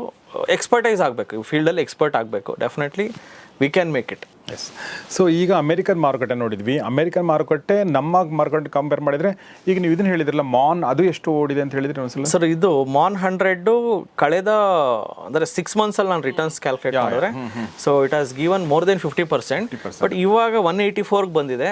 ಸೊ ಜಸ್ಟ್ ಒಂದು 150ಇಂದ 184 ಅಂದರೆ ಒಂದು 20% ರಿಟರ್ನ್ಸ್ ಕೊಟ್ಟಿದೆ. ಸೊ ಒಂದು 30%ವರೆಗೂ ಮಾನ್ 100 ಬಿದ್ದಿದೆ. ಬಿಕಾಸ್ ಅಮೆರಿಕಾದಲ್ಲಿ ಟೆಕ್ ಸ್ಟಾಕ್ಸ್ ಸಿಕ್ಕಾಪಟ್ಟೆ ಬಿದ್ದು. ಅಂದರೆ ನ್ಯಾಸ್ಡ್ಯಾಕು ಡೌ ಜೋನ್ಸ್ಗಿಂತ ಜಾಸ್ತಿ ಬಿದ್ದಿದೆ. ಡೌ ಜೋನ್ಸ್ ಅಂದರೆ ಅಮೆರಿಕಾದ ಟಾಪ್ 10 ಇಂಡಸ್ಟ್ರಿಯಲ್ ಎಲ್ಲ ಸೆಗ್ಮೆಂಟ್ಸು ಬರುತ್ತೆ. ನ್ಯಾಸ್ಡ್ಯಾಕ್ ಅಂದರೆ mainly tech stocks, technology related stocks ಬರುತ್ತೆ. ಅದು ಸಿಕ್ಕಾಪಟ್ಟೆ ಕ್ರ್ಯಾಶ್ ಆಗಿದೆ ಬಿಕಾಸ್ ಆಫ್ ವೇರಿಯಸ್ ಚೈನಾದವರು ಡೀಪ್ ಸೀಕ್ ಅಂತ ಬಿಟ್ಟರು. ಸೊ ಅಮೆರಿಕನ್ ಎಲ್ಲ ಟೆಕ್ ಕಂಪ್ನೀಸ್ ಎಲ್ಲ ಶೇಕ್ ಆಯಿತು. ಸೊ ಅದರಿಂದ ಒಂದು ಶಾರ್ಪ್ ಫಾಲ್ ಬಂದಿದೆ. ಸೊ ಇವಾಗೂ ಸ್ವಲ್ಪ ನಾವು ಹೂಡಿಕೆ ಮಾಡ್ಬೋದು. ಸೊ ಯಾಕಂದರೆ ಇದು 222 ರೂಪಾಯಿಂದ 184 ರೂಪಾಯಿ ಬಿದ್ದಿದೆ. 222 ಇಂದ 184ಗೆ ಬಿದ್ದಿರೋದ್ರಿಂದ ಸ್ವಲ್ಪ ಹೂಡಿಕೆ ಮಾಡಿ, ಇನ್ನು ಸ್ವಲ್ಪ ಬಿದ್ದರೆ ಇನ್ನು ಸ್ವಲ್ಪ ಹೂಡಿಕೆ ಮಾಡಿ. ಆ್ಯಂಡ್ ಇನ್ನೊಂದು ನಾನು ಹೇಳೋಕ್ಕೆ ಇಷ್ಟಪಡ್ತಿದ್ದೆ ಅಂದರೆ ಸರ್, ಇಂಡಿಯನ್ ಮಾರ್ಕೆಟ್ಸು ಕಳೆದ 6 ಮಂತ್ಸಿಂದ ಒಳ್ಳೆ ಫಾಲು ಅಂದರೆ ಸಿಕ್ಕಾಪಟ್ಟೆ ಬಿದ್ದಿದೆ. ಬಟ್ ಅಮೇರಿಕನ್ ಮಾರ್ಕೆಟ್ಸ್ ಬಿದ್ದಿಲ್ಲ, 6 ಮಂತ್ಸಿಂದ ಬಿದ್ದಿಲ್ಲ. ಇನ್ನೊಂದು ಪ್ರಶ್ನೆ ಎಲ್ಲರಲ್ಲಿ ಮೂಡೋದೇನೆಂದರೆ, what if America starts falling now? ಅದೇ ಪ್ರಶ್ನೆ ನನಗೆಲ್ಲರೂ ಕೇಳ್ತಾ ಇದ್ದಾರೆ. ಸೊ ಮತ್ತೆ ಅಮೇರಿಕನ್ ಮಾರ್ಕೆಟ್ಸ್ ಬಿದ್ದರೆ ಆ ಒಂದು ಇಂಪ್ಯಾಕ್ಟು ಭಾರತದ ಮಾರ್ಕೆಟ್ ಮೇಲೆ ಡೆಫಿನೆಟ್ಲಿ ಪರಿಣಾಮ ಬೀಳುತ್ತೆ. ನಾವು ವಿ ಆರ್ ರೆಸಿಸ್ಟೆಂಟ್ ಅಂತ ಹೇಳೋಕ್ಕಾಗಲ್ಲ. ಒಂದು ದೊಡ್ಡ ಬಿರುಗಾಳಿ ಬಂದರೆ ಅಮೇರಿಕಾ ಅಂತ ದೇಶನೇ ಬೀಳಬೇಕಾದ್ರೆ, ಸ್ಟಾಕ್ ಮಾರ್ಕೆಟ್ ಬೀಳಬೇಕಾದ್ರೆ ನಮ್ಮ ದೇಶ ಡೆವಲಪಿಂಗ್ ಎಕಾನಮಿ ನಮ್ಮದು ಬೀಳುತ್ತೆ. ಅಂದರೆ ಎಷ್ಟು ಬೀಳ್ಬೋದು? ಇದೆಲ್ಲ ಪೇನ್ ಆಲ್ರೆಡಿ 6 ತಿಂಗಳಿಂದ ನಾವು ಅನುಭವಿಸ್ತಾ ಇದ್ದೀವಿ, ಸ್ಟಾಕ್ ಮಾರ್ಕೆಟ್ ಬೀಳೋದು. ಇನ್ನೊಂದು ಮ್ಯಾಕ್ಸಿಮಮ್ ಏಪ್ರಿಲ್, ಮೇ, ಜೂನ್ ಅಷ್ಟರಲ್ಲಿ ಎಲ್ಲ ಕ್ಲಿಯರ್ ಆಗಿಬಿಡುತ್ತೆ. ಸೊ ಇವಾಗ ಏನು ನಾವು ರ್ಯಾಲಿ ನೋಡಿದ್ವಲ್ಲ, ರೀಸೆಂಟ್ ರ್ಯಾಲಿ, ಸೊ ಅದು genuine rally. I also feel it's a genuine rally. But by chance last low 21,900 is a low ನಾವು ಫಾರ್ಮ್ ಆಗಿದ್ದು. ಅಲ್ಲಿಂದ 23,800ವರೆಗೂ ಹೋದ್ವಿ ನಾವು ಮಾರ್ಕೆಟ್. ಇವಾಗ ಏನಾದ್ರು ಬೈ ಚಾನ್ಸ್ 21,800 21,900 ಲೆವೆಲ್ನ ಮತ್ತೆ ಏನಾದ್ರು ಬ್ರೇಕ್ ಮಾಡೋದಂತೂ ನನ್ನ ಪ್ರಕಾರ ಕಷ್ಟ ಸಾಧ್ಯ ಇದೆ. ಬಟ್ ಏನೂ ಹೇಳೋಕ್ಕಾಗಲ್ಲ. ಏನೋ ಬಿರುಗಾಳಿ ಬಂದರೆ ಅಮೇರಿಕನ್ ಮಾರ್ಕೆಟ್ ಕೊಲ್ಯಾಪ್ಸ್ ಆದರೆ ಭಾರತದ ಮಾರ್ಕೆಟ್ ಇನ್ನೊಂದು 1,500 ಪಾಯಿಂಟ್ ಸ್ವಲ್ಪ ಪೇನ್ ಇದೆ. ಇನ್ನು ಸ್ವಲ್ಪ ಅಂದರೆ ಆಲ್ರೆಡಿ ನಾವು ಪೇನ್ ನೋಡಿದ್ದೀವಿ, ಇನ್ನು ಸ್ವಲ್ಪ ಪೇನ್ ಇದೆ. ಅದನ್ನು ಸಹ ನೀವು ತಲೆಯಲ್ಲಿ ಇಟ್ಕೊಳ್ಳಿ ಅಂತ ನಾನು ಹೇಳ್ತೀನಿ. ಅಮೇರಿಕನ್ ಮಾರ್ಕೆಟ್ ಬೀಳದೇ ಇದ್ದರೆ, ಅಮೇರಿಕನ್ ಮಾರ್ಕೆಟ್ ಬೀಳದೆ ಮತ್ತೆ ರಿವರ್ಸ್ ಆದರೆ ಇಂಡಿಯನ್ ಮಾರ್ಕೆಟು ರಿವರ್ಸ್ ಆಗಿ ಹೋಗ್ಬಿಡುತ್ತೆ. That is one good sign. So but American markets correction ಅಂತೂ ತುಂಬ ಪೆಂಡಿಂಗ್ ಇದೆ. ಆ ಒಂದು ಕರೆಕ್ಷನ್ನು ಮೊನ್ನೆ ಒಂದು ಕರೆಕ್ಷನ್ ಬಂದಿದೆ, ಒಂದು ರ್ಯಾಲಿನೂ ಸಹ ಕೊಟ್ಟಿದೆ. ಇನ್ನೊಂದು ಕರೆಕ್ಷನ್ ಬಾಕಿ ಇದೆ ಅಂತ ನನಗೆ ಅನ್ನಿಸ್ತಾ ಇದೆ ನನ್ನ ಅನುಭವದ ಮೇಲೆ. ಬಟ್ ಯಾರೂ ಭಯ ಪಡೋ ಅವಶ್ಯಕತೆ ಇಲ್ಲ. 6 ತಿಂಗಳಿಂದ ನಾವು ಏನು ನೋಡ್ತಾ ಇದ್ದೀವಲ್ಲ ಬೇರ್ ಮಾರ್ಕೆಟ್ನ, ಇನ್ನೊಂದು 2-3 ತಿಂಗಳು ಕಂಟಿನ್ಯೂ ಆಗ್ಬೋದು. ಇದು ಯಾಕೆ ಹೇಳ್ತಾ ಇದ್ದೀನಿ ಅಂದರೆ, 2016ರಲ್ಲಿ ಚೈನೀಸ್ ಯೆನ್ ಡಿವ್ಯಾಲ್ಯೂಯೇಷನ್ ಅಂತ ಮಾಡಿದ್ರು. ಆವಾಗ ಅತಿ ದೊಡ್ಡ ಕ್ರ್ಯಾಶ್ ಬಂತು. 2020ರಲ್ಲಿ ಅತಿ ದೊಡ್ಡ ಕ್ರ್ಯಾಶ್ ಬಂತು. ಆಲ್ಮೋಸ್ಟ್ 2020ರಲ್ಲಿ ನೀವು ನೋಡಿದ್ರೆ ಅರ್ಧಕ್ಕರ್ಧ ಕ್ರ್ಯಾಶ್ ಆಯಿತು. 2016ರಲ್ಲೂ ಇಟ್ ವಾಸ್ 9,000ಇಂದ 6,000 ಏನೋ ಬಂತು 2016ರಲ್ಲಿ. ಇವಾಗೂ ಸಹ 2024ರಲ್ಲೂ ಸಹ ಅದೇ ಥರ ಕ್ರ್ಯಾಶ್ ಬರಬೇಕು, ಬಂದಿದೆ. ಐ ಆಮ್ ನಾಟ್ ಟೆಲ್ಲಿಂಗ್ ಬಂದಿಲ್ಲ ಅಂತ, ಬಂದಿದೆ. ಬಟ್ ಆ ಒಂದು ಕರೆಕ್ಷನ್ ಒಂದು 6 ತಿಂಗಳಿಂದ ನೋಡಿದ್ದೀವಿ. ಇನ್ನೊಂದು ತಿಂಗಳು ಎಕ್ಸ್ಟೆಂಡ್ ಆದ್ರೂ ಆಗ್ಬೋದು. ಬಿಕಾಸ್ ಎಲ್ಲರೂ ಇದೇ ಬಾಟಮ್ ಅಂತ ಇವಾಗ ಹೂಡಿಕೆ ಮಾಡಿದ್ರೆ, ಇನ್ನು ಸ್ವಲ್ಪ ಕೆಳಗಡೆ ಹೊಡೆದ್ರೆ ಏನಾಗುತ್ತೆ, ಇವಾಗ ಫ್ರೆಶ್ ಎಂಟ್ರಿ ಕೊಟ್ಟಿದ್ದಾರಲ್ಲ ಜನ, ಅವ್ರನ್ನೂ ಸಹ ಮನೆಗೆ ಕಳಿಸಿ ಮತ್ತೆ ಫ್ರೆಶ್ ಎಂಟ್ರಿ ಬರುತ್ತಲ್ಲ, ಅಲ್ಲಿ ಇನ್ಸ್ಟಿಟ್ಯೂಷನ್ಸು ಇನ್ನೂ ಚೀಪಾಗಿ ಬೈ ಮಾಡೋ ಅಂತ ಮೈಂಡ್ಸೆಟಲ್ಲಿ ಇರ್ತಾರೆ. ಬಿಕಾಸ್ ಇನ್ಸ್ಟಿಟ್ಯೂಷನ್ಸ್ ಅನ್ನೋದು ಯಾರಂದರೆ 1,000 ಕೋಟಿ ದುಡ್ಡಿರುತ್ತೆ, 1,00,000 ಕೋಟಿ ದುಡ್ಡಿರುತ್ತೆ. ಅವನೇನು ಮಾಡ್ತಾನೆ, ಈ ಒಂದು ಬಿಗಿನರ್ಸ್ಗಳನ್ನು ಮಾರ್ಕೆಟ್ ಮೇಲಕ್ಕೆ ಹೋದಂಗೆ ಹೋಗುತ್ತೆ. ಅಲ್ಲಿ ಸ್ವಲ್ಪ ಮೇಲಕ್ಕೆ ಹೋದಾಗ ನಾವೆಲ್ಲ ಎಂಟ್ರ್ ಆಗ್ತೀವಿ, ಮತ್ತೆ ಬೀಳುತ್ತೆ. ಮತ್ತು ಅಲ್ಲಿ ಅವ್ನು ತಗೊಳ್ತಾನೆ. ನಮ್ಮ ಸ್ಟಾಪ್ ಲಾಸ್ಗಳನ್ನೆಲ್ಲ ಟ್ರಿಗರ್ ಮಾಡಿ ಇದನ್ನು ಸ್ಟಾಪ್ ಲಾಸ್ ಹಂಟಿಂಗ್ ಅಂತಲೂ ಕರಿತೀವಿ. ಅದು ನಡೀತಾ ಇರ್ತದೆ, which is a very common process. But ಅದ್ರ ಬಗ್ಗೆ ತಲೆ ಕೆಡಿಸ್ಕೋಬೇಡಿ. ಲಾಂಗ್ ಟರ್ಮ್ ಇನ್ವೆಸ್ಟರ್ಸ್ಗೆ ಯಾವುದೋ ರೀತಿಯ ಭಯ ಇಲ್ಲ. ಈ ಶಾರ್ಟ್ ಟರ್ಮ್ ಅವರು ಸ್ವಲ್ಪ ಅಲರ್ಟ್ ಆಗಿರಿ ಮುಂಬರುವ ದಿನಗಳಲ್ಲಿ. If at all market rally U S markets recover ಆಗಿದೆ, ಅದು ಹಂಗೆ ಸಸ್ಟೇನ್ ಆದರೆ we are well and good, it's a genuine rally. If U S markets again starts falling heavily, then Indian markets also will fall, which is alert. I am just giving. ಈಗ U S market ಬಗ್ಗೆ ನೀವು ಹೇಳಿದ್ರಿ, you S market ಅಷ್ಟೇ ನಾವು ಹೂಡಿಕೆ ಮಾಡಬೇಕನ್ನೋರು ಹೇಗೆ ನಾವು portfolio ಅಂತ ಮಾಡ್ತೀವೋ ಬೇರೆ ಬೇರೆ ಸ್ಟಾಕ್ ಮಾರ್ಕೆಟ್ಗಳಲ್ಲಿ ಬೇರೆ ಬೇರೆ ಬೀಸ್ಗಳಲ್ಲಿ ಹಾಕ್ತೀವಿ, ಅದೇ ಥರ ಇಂಡಿಯಾ ಜೊತೆಗೆ ಯು ಎಸ್ ಅಂತ ಹೇಳಿದ್ರು. ಬಟ್ ಯು ಎಸ್ ಅಷ್ಟೇ ಯಾಕೆ? ನಾವು ಬೇರೆ ದೇಶಗಳು ನೋಡ್ಬೋದಾ? ಚೈನೀಸ್ ನೋಡ್ಬೋದಾ? ಅಥವಾ ಬೇರೆ ಯುರೋಪಿಯನ್ ನೇಷನ್ಸ್ ನೋಡ್ಬೋದಾ? ಜಸ್ಟ್ ನನಗೆ ಡೆಫಿನೆಟ್ಲಿ ಹ್ಯಾಂಗ್ಸೆಂಗ್ ಬೀಸ್ ಅಂತಿದೆ. ಹ್ಯಾಂಗ್ಸೆಂಗ್ HNGSN GBEES.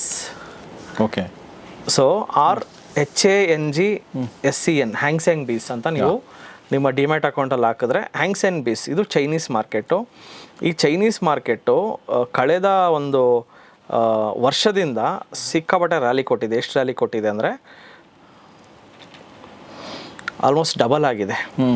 ಹ್ಯಾಂಗ್ಸೆಂಗ್ ಬೀಸು 230 ರೂಪಾಯಲ್ಲಿ ಇದ್ದಿದ್ದು ಇವತ್ತು ಸಹ 400 ರೂಪಾಯಲ್ಲಿದೆ. 445ಕ್ಕೂ ಹೋಗಿತ್ತು.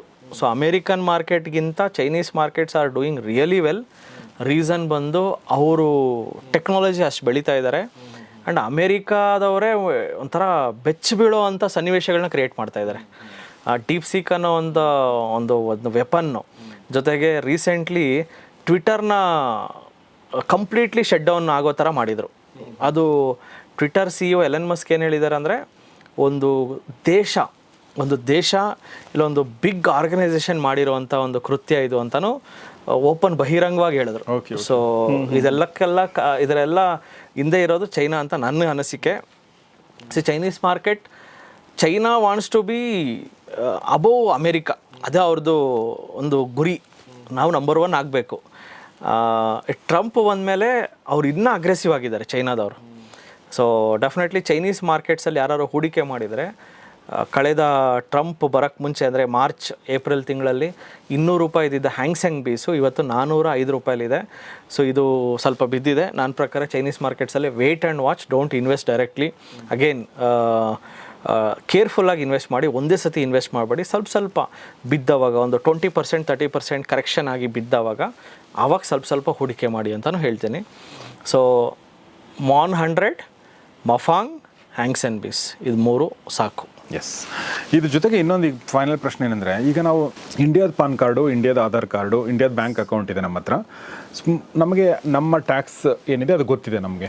ಬಟ್ ಈಗ ಇದೇ ಎಲ್ಲ ರೂಲ್ಸ್ಗಳು ನಾವು ಅಮೆರಿಕನ್ ಮಾರುಕಟ್ಟೆ ಇನ್ವೆಸ್ಟ್ ಮಾಡ್ಬೇಕಾದ್ರೆ ಅದೇ ರೂಲ್ಸ್ ಅಪ್ಲೈ ಆಗುತ್ತಾ ಅಥವಾ ಬೇರೆ ಏನಾದರೂ ನಾವು ಮಾಡಬೇಕಾ? ಸೊ ಇಲ್ಲಿ ನಾವೆಲ್ಲಿ ಯಾವ ಥರ ಇನ್ವೆಸ್ಟ್ ಮಾಡ್ತಾ ಇದ್ದೀವಿ ಅಂದರೆ, ಮಫಾಂಗ್ ಆಗಲಿ MON 100 ಆಗಲಿ ಇದನ್ನು ಫಂಡ್ ಆಫ್ ಫಂಡ್ ಅಂತ ಕರೀತಾರೆ. ಸೊ ಇವ್ರೇನು ಮಾಡ್ತಾರೆ, ಮಫಾಂಗ್ ಅಂದರೆ ಅಮೀರೆ ಅಸೆಟ್ ಅವರು ಅಮೆರಿಕಾ ದೇಶದ ಇನ್ನೊಂದು ETF ಇರುತ್ತಲ್ಲ, ಆ ETF ಜೊತೆ ಮರ್ಜ್ ಮಾಡಿ ಅಲ್ಲಿ ದುಡ್ಡು ಹಾಕ್ತಾರೆ. ಸೊ ಇಲ್ಲಿ ಏನೇ ಇನ್ವೆಸ್ಟ್ ಮಾಡಿದ್ರು that will stay with mere asset and ಅಲ್ಲಿರೋ ಪ್ರಾಫಿಟು ನಮಗೆ ಬರುತ್ತೆ. ಜಸ್ಟ್ ಇಂಡಿಯನ್ ಟ್ಯಾಕ್ಸ್ ಲಾಸ್ ಮಾತ್ರ ಅಪ್ಲಿಕೇಬಲ್ ಆಗುತ್ತೆ. ಸೊ ಇಲ್ಲಿ US ಟ್ಯಾಕ್ಸ್ ಸ್ಲ್ಯಾಬ್ಸ್ ಆಗಲಿ, US ಗೌರ್ಮೆಂಟ್ ಟ್ಯಾಕ್ಸು ಅದು ಏನೂ ಅಪ್ಲಿಕೇಬಲ್ ಆಗಲ್ಲ. ಬಿಕಾಸ್ ನಮ್ಮ ದುಡ್ಡು ನಾವು ಮೀರೆ ಅಸೆಟ್ ಅವ್ರು ಕೊಟ್ಟಿದ್ದಾರೆ, ಮೀರೆ ಅಸೆಟ್ ತೊಗೊಂಡೋಗಿ ಅವನು ಅಲ್ಲಿ ಇನ್ವೆಸ್ಟ್ ಮಾಡಿದ್ದಾನೆ, ಅಲ್ಲಿ ಪ್ರಾಫಿಟ್ ಮಾಡಿದ್ದಾನೆ, ಆ ಪ್ರಾಫಿಟ್ನ ಮೀರೆ ಅಸೆಟ್ಗೆ ಬರ್ತಾ ಇದೆ, ಮೀರೆ ಅಸೆಟ್ ನಮಗೆ ಕೊಡ್ತಾ ಇದ್ದಾನೆ. ಸೊ ಫಂಡ್ ಆಫ್ ಫಂಡ್ ಅಂದರೆ ಒಂದು ಫಂಡು ಇನ್ನೊಂದು ಫಂಡಲ್ಲಿ ಹೋಗಿ ಇನ್ವೆಸ್ಟ್ ಮಾಡೋದೇ ಫಂಡ್, FOF ಅಂತ ಕರೀತಾರೆ. ಸೊ ಈ ಮೀರೆ ಅಸೆಟ್ಟು ಜೊತೆಗೆ ಮೋತಿಲಾಲ್ ಒಸ್ವಾಲ್ ಈ ಥರ ಮಾಡ್ತಾ ಇದ್ದಾರೆ. ಓಕೆ. ಅಂದರೆ ನಮಗೆ ನಮ್ಮ ಗೌರ್ಮೆಂಟ್ ಏನು ಟ್ಯಾಕ್ಸ್ ಕಟ್ ಮಾಡ್ಕೊಳ್ಳುತ್ತೆ ಅದು ಮಾತ್ರ ಹೊರತು ಅಮೆರಿಕಾ ಗೌರ್ಮೆಂಟ್ ಏನು ಟ್ಯಾಕ್ಸ್ ಕಟ್ ಮಾಡ್ಕೊಳ್ಳಲ್ಲ. ಇಲ್ಲಿ ಏನು ಕಟ್ ಆಗಲ್ಲ ಸರ್. ಮತ್ತು ಅದ್ರ ಜೊತೆಗೆ ನಾವು ಇನ್ವೆಸ್ಟ್ ಮಾಡಬೇಕಾದ್ರೆ ನಾವು ಯಾವ ಥರ ನಮ್ಮ ಸ್ಟಾಕ್ ಮಾರ್ಕೆಟಲ್ಲಿ ಇನ್ವೆಸ್ಟ್ ಮಾಡ್ತೀವಿ ಅದೇ ಥರ ಇನ್ವೆಸ್ಟ್ ಮಾಡೋದು, ಬೇರೆ ಏನೂ ಇಲ್ಲ. Just like a share. ನೀವು ಹೆಂಗೆ ಇನ್ಫೋಸಿಸ್ನ ಕೊಂಡ್ಕೋಬೇಕಾದ್ರೆ ಇನ್ಫೋಸಿಸ್ ಅಂತ ಹಾಕಿ ಬೈ ಮಾಡ್ತಿರೋ, ಇಲ್ಲಿ ನೀವು ಮಫಾಂಗ್ ಅಂತ ಹಾಕ್ಬಿಟ್ಟು ಬೈ ಮಾಡಬೇಕು, MON 100 ಅಂತ ಟೈಪ್ ಮಾಡಿ ಬೈ ಮಾಡಬೇಕು, ಹ್ಯಾಂಗ್ಸೆಂಗ್ ಬೀಸ್ ಅಂತ ಹಾಕ್ಬಿಟ್ಟು ಬೈ ಮಾಡಬೇಕಾಗುತ್ತೆ. ಸೊ ಈ ಥರ ಬೈ ಮಾಡ್ಕೊಂಡು ನಾವು ಇದನ್ನು ಹೂಡಿಕೆಗಳನ್ನು ದೀರ್ಘಾವಧಿ ಇಟ್ಕೊಂಡ್ರೆ ಒಳ್ಳೆಯದು. ಗ್ಲೋಬಲ್ ವಿಲೇಜ್ ಅಂತ ಕರಿತೀವಿ ನಮ್ಮ ಇಡೀ ವಿಶ್ವನ. ಈಗ ಇಡೀ ವಿಶ್ವ ಒಂದು ಹಳ್ಳಿ ಆಗಿದೆ ಅಂತೀವಿ. ಅದಕ್ಕೊಂದು ಒಳ್ಳೆ ಎಕ್ಸಾಂಪಲ್ ಅಂದ್ರೆ ಇದೆ. ಬಹುಶಃ ಒಂದು 30-40 ವರ್ಷದಿಂದ ಇದನ್ನು ಯೋಚನೆ ಮಾಡೋಕ್ಕಾಗ್ತಿರ್ಲಿಲ್ಲ. ಭಾಳ ಕಡಿಮೆ ಜನ ಯೋಚನೆ ಮಾಡ್ತಿದ್ರು. ಬಟ್ ಇವತ್ತು ಎಲ್ಲರೂ ಕೂಡ ಯೋಚನೆ ಮಾಡ್ಬೋದು ಮತ್ತು ಎಲ್ಲರೂ ಕೂಡ ಹೂಡಿಕೆ ಮಾಡ್ಬೋದು. ಬೆಂಗಳೂರಲ್ಲಿ ಕೂತ್ಕೊಂಡು, ತುಮಕೂರಲ್ಲಿ ಕೂತ್ಕೊಂಡು ಅಮೆರಿಕದ ಟೆಕ್ ಕಂಪನಿ NVIDIAದಲ್ಲೋ ಅಥವಾ ಅಲ್ಫಾಬೆಟಲ್ಲೋ ನೀವು ಹೂಡಿಕೆ ಮಾಡ್ಬೋದು ಅಂದರೆ, ಅಥವಾ ಚೈನಾದ ಹ್ಯಾಂಗ್ಸೆಂಗ್ ಬೀಸಲ್ಲಿ ಇನ್ವೆಸ್ಟ್ ಮಾಡ್ಬೋದು ಅಂದರೆ, ಸೊ ಅದೆಷ್ಟು ಖುಷಿ ಸುದ್ದಿ ಅಲ್ವಾ? ಆದರೆ ಅಫ್ಕೋರ್ಸ್ ಮನೋಜ್ ಅವ್ರು ಹೇಳಿರೋ ಹಾಗೆ ಕಾಷಿಯಸ್ ಆಗಿ ಕೇರ್ಫುಲ್ ಆಗಿ ಇನ್ವೆಸ್ಟ್ ಮಾಡಿ, ತಿಳ್ಕೊಂಡು ಇನ್ವೆಸ್ಟ್ ಮಾಡಿ. ಸೊ ಅದಕ್ಕೆ ತಿಳ್ಕೊಳ್ಬೇಕು ಅಂದರೆ ನೀವು ಅಧ್ಯಯನ ಮಾಡಬೇಕು, ಇಲ್ಲಾಂದರೆ ಟಿಡಿ ಥರದ ಅಕಾಡೆಮಿಗೆ ಹೋಗಿ ಒಂದಷ್ಟು ರಿಸರ್ಚ್ ಮಾಡಿ, ಒಂದಷ್ಟು ಅಧ್ಯಯನ ಮಾಡಿ, ಅದಾದ ನಂತರ ನಾನು ಇನ್ವೆಸ್ಟ್ ಮಾಡಿ ಅಂತ ನಾನು ಈ ಮೂಲಕ ಕೇಳ್ಕೊಳ್ತೇನೆ. ಎಸ್ ಮನೋಜ್ ಅವರ ಕೊನೆಯದಾಗಿ ಏನಾದರೂ ಹೇಳಕ್ಕೆ ಇಷ್ಟಪಡ್ತೀರಾ? Thank you. ಸೊ ಈ ಒಂದು ಆಪರ್ಚುನಿಟಿ ಕೊಟ್ಟಿದ್ದಕ್ಕೆ ತುಂಬ ಥ್ಯಾಂಕ್ ಯು ಸರ್. ಜೊತೆಗೆ ನಾನು ನಮ್ಮ ವೀಕ್ಷಕರಲ್ಲಿ ಏನು ಕೇಳ್ಕೊತೀನಿ ಅಂದರೆ, ಸೊ ಸ್ಟಾಕ್ ಮಾರ್ಕೆಟ್ನ ಚೆನ್ನಾಗಿ ಕಲ್ತ್ಕೊಳ್ಳಿ. ಇದು ಯಾಕಂದರೆ ಭವಿಷ್ಯ, ಇದು ನಮ್ಮ ದೇಶದ ಭವಿಷ್ಯ, ನಮ್ಮ ಭವಿಷ್ಯ ಸ್ಟಾಕ್ ಮಾರ್ಕೆಟಲ್ಲಿದೆ. ಸೊ ಕಲ್ತ್ಕೊಳ್ಳೋದಕ್ಕೆ ನಮ್ಮ ಟಿ ಡಿ ಸಂಸ್ಥೆ ಎಲ್ಲ ಕಡೆನೂ ಬ್ರಾಂಚಸ್ ಇದೆ. 8 ಬ್ರಾಂಚ್ ಇದೆ. ರಾಜಾಜಿನಗರ, JP ನಗರ, ಹುಬ್ಬಳ್ಳಿ, ಯಲಹಂಕ, ವೈಟ್ಫೀಲ್ಡ್, ದಾವಣಗೆರೆ, ಕಲಬುರಗಿ, ಮೈಸೂರು ಎಲ್ಲ ಕಡೆ ಬ್ರಾಂಚಸ್ ಇದೆ. ಪ್ರತಿ ಭಾನುವಾರ 10 ಗಂಟೆಯಿಂದ 1 ಗಂಟೆಗೆ ಒಂದು ಫ್ರೀ ವರ್ಕ್ಶಾಪನ್ನು ಮಾಡ್ತೀವಿ. ಅದರಲ್ಲಿ ನಿಮ್ಮ ಕಣ್ಣನ್ನು ತೆರೆಸ್ತೀವಿ, ಅಂದರೆ ಐ ಓಪನರ್ ವರ್ಕ್ಶಾಪ್ ಅಂತ ಕರಿತೀವಿ. ಮಿಸ್ ಮಾಡದೆ ಅಟೆಂಡ್ ಮಾಡಿ. ಸ್ಟಾಕ್ ಮಾರ್ಕೆಟ್ ಬಗ್ಗೆ ಹೆಚ್ಚಿನ ಮಾಹಿತಿಗೆ ನಮ್ಮ ಕೆಳಕಂಡ ನಂಬರ್ಗೆ ನೀವು ಕರೆ ಮಾಡಿ ಸಹ ನಾವು ಮಾಹಿತಿನ ತಗೋಬೋದು. Thank you sir. Thank you. Final ಆಗಿ ಏನಂದರೆ, ಈ ಒಂದು ಅಭಿವೃದ್ಧಿ ಏನಾಗ್ತದೆ ನಮ್ಮ ದೇಶ, ಅದರಲ್ಲಿ ನಾವು ಪಾರ್ಟಿಸಿಪೇಟ್ ಆಗೋಣ. ಮತ್ತು ಏನು ಹೇಳಿ, ತಾತ್ಕಾಲಿಕ ಹಿಂಜರಿತಗಳು ಇದ್ದೇ ಇರ್ತವೆ, ತಾತ್ಕಾಲಿಕವಾಗಿ ಹಿನ್ನಡೆ ಆಗ್ತಾ ಇರುತ್ತೆ, ಬೀಳ್ತಾ ಇರುತ್ತೆ, ತಲೆ ಕೆಡಿಸ್ಕೊಳ್ಳೋಕೆ ಹೋಗಬೇಡಿ. ಲಾಂಗ್ ಟರ್ಮ್ ಇನ್ವೆಸ್ಟ್ಮೆಂಟ್ ಮಾಡಿ. ನಮ್ಮಂಥವ್ರೆಲ್ಲ ಮಾಡಬೇಕಾದ್ರೆ ಅದೇ ಲಾಂಗ್ ಟರ್ಮ್ ಇನ್ವೆಸ್ಟ್ಮೆಂಟ್. ಸೊ ಅವಾಗ ನಾವು ಗೆಲ್ತೀವಿ, ನಮ್ಮ ದೇಶನೂ ಗೆಲ್ಲುತ್ತೆ. ಬರೀ ದೇಶ ಅಲ್ಲ, ಈಗ ಇಡೀ ವಿಶ್ವ ಗೆಲ್ಲಬೇಕು ಮತ್ತು ಬೇರೆ ಬೇರೆ ದೇಶಗಳು ಗೆಲ್ಲಬೇಕು. ಆ ಒಂದು ಗೆಲುವಿನಲ್ಲಿ ಕೂಡ ನಾವು ಭಾಗಿಯಾಗೋಣ ಅಂತ ಹೇಳ್ತಾ ಇವತ್ತಿನ ಎಪಿಸೋಡ್ ಮುಗಿಸ್ತಾ ಇದೀನಿ. ನೋಡ್ತಾರೆ ಗೌರಿಶಕ್ತಿ ಸ್ಟುಡಿಯೋ, ನೋಡ್ತಾರೆ ಮಹಾಮನಿ ಕಾರ್ಯಕ್ರಮ. ನಮಸ್ಕಾರ. ನಮಸ್ತೆ ಕರ್ನಾಟಕ. ನಮ್ಮ ಕೋರ್ಸಸ್ ಜಾಯ್ನ್ ಆಗೋದು ವೆರಿ ಸಿಂಪಲ್. 8 ಬ್ರಾಂಚ್ಗಳಿರುತ್ತೆ. ರಾಜಾಜಿನಗರ, JP ನಗರ, ಯಲಹಂಕ, ವೈಟ್ಫೀಲ್ಡ್, ದಾವಣಗೆರೆ, ಹುಬ್ಳಿ, ಮೈಸೂರು ಹಾಗೂ ಕಲಬುರಗಿ. ನಿಮ್ಮ ನಿಯರೆಸ್ಟ್ ಬ್ರಾಂಚ್ಗೆ ಕರೆ ಮಾಡಿ ಈ ಕೂಡಲೇ 500 rupees ಟೋಕನ್ ಪೇ ಮಾಡಿ ಸೀಟ್ಗಳನ್ನು ಬುಕ್ ಮಾಡ್ಕೊಳ್ಳಿ. Most of the time house full ಇರೋದ್ರಿಂದ ಮೊದಲೇ ಸೀಟ್ ಬುಕ್ ಮಾಡ್ಕೊಂಡು ಬರೋದು ಒಳ್ಳೇದು. ಸೊ 3 days ವರ್ಕ್ಶಾಪ್ ಇರುತ್ತೆ. ಶುಕ್ರವಾರ, ಶನಿವಾರ, ಭಾನುವಾರ. ಶುಕ್ರವಾರ 10 ಗಂಟೆಯಿಂದ 2 ಗಂಟೆ, ಶನಿವಾರ 10 ಗಂಟೆಯಿಂದ 5 ಗಂಟೆ, ಭಾನುವಾರ 10 ಗಂಟೆಯಿಂದ 5 ಗಂಟೆ. ಸೊ ಯಾರ್ಯಾರು ನಮ್ಮ ಸ್ಟಾಕ್ ಮಾರ್ಕೆಟ್ ವರ್ಕ್ಶಾಪ್ ಇನ್ನೂ ಅಟೆಂಡ್ ಮಾಡಿಲ್ವೋ, ನಿಮ್ಗೊಂದು ಸುವರ್ಣ ಅವಕಾಶ ಇದೆ. ಪ್ರತಿ ಭಾನುವಾರ 10 ಗಂಟೆಯಿಂದ 1 ಗಂಟೆಗೆ 8 ಬ್ರಾಂಚ್ಗಳಲ್ಲಿ ಒಂದು ಐ ಓಪನರ್ ವರ್ಕ್ಶಾಪ್ ಸಹ ಮಾಡ್ತೀವಿ. ಬೆಳಗ್ಗೆ 10 ಗಂಟೆಯಿಂದ 1 ಗಂಟೆಗೆ. ಲರ್ನಿಂಗ್ ಅಲ್ಲಿ ಎಲ್ಲಿ ತೆಗೆದ್ರೆ will start earning. TD academy ಭಾರತದ ಅತಿ ದೊಡ್ಡ ಷೇರು ತರಬೇತಿ ಕೇಂದ್ರ. 10,000 ಚದರ ಅಡಿ ಆಫೀಸ್ ಒಳಗೊಂಡಿದೆ. 60 ಜನ ಸ್ಟಾಫ್ ಇದ್ದಾರೆ ನಿಮ್ಮ ಟ್ರೈನ್ ಅಪ್ ಮಾಡೋದಕ್ಕೆ. ಇನ್ನೇಕೆ ತಡ, ಫಿನಾನ್ಷಿಯಲ್ ಫ್ರೀಡಮ್ ಪಡ್ಕೋಬೇಕಾ? ಸೊ ಡೆಫಿನೆಟ್ಲಿ ಕಲ್ಸೋದಕ್ಕೆ ನಾವು ರೆಡಿ ಇದ್ದೀವಿ, ಕಲಿಯೋದಕ್ಕೆ ನೀವು ರೆಡಿ ಇದ್ದೀರಾ? ಈ ವಾರ ನಿಮ್ಮ ಬ್ರಾಂಚಲ್ಲಿ ಬಂದು ನಾನು ಪಾಠ ಮಾಡ್ತಾ ಇದ್ದೀನಿ. ಸಿಗೋಣ ಫೇಸ್ ಟು ಫೇಸ್ ಇದೇ ಶುಕ್ರವಾರ.